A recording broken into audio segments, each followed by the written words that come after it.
ตอนนี้เนาะสิมาสอนวิธีทอดไข่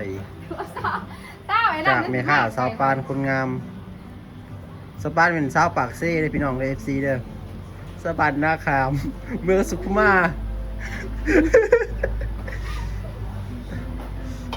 โอ้แม่ค้าคนงามนี่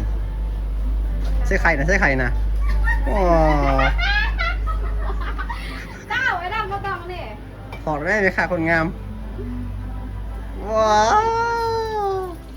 Amazing มากเลยทุกคน อ๋อเปิ่งไข่ของคุณพายไปเปิ่งไข่อ๋อตัว จะเห็นไหมว่าจ้าเนี่ย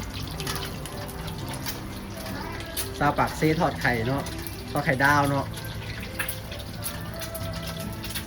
อาทิชุกมั้งเห็นเลยสิหลังเห็นชุกมาเห็นน่ะ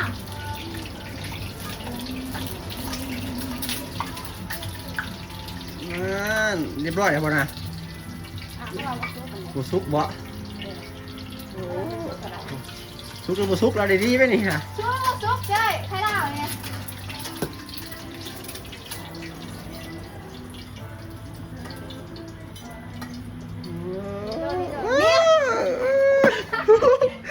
เตะ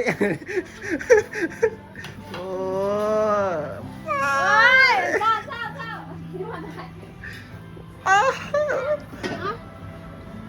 มีอ่ะอันนั้นซิ้วไปนั่งเด้ออันนั้นซิ้วไปนั่ง น้ำอิวไปนำว้าวนะคะคนสวยตามไปเสร็จ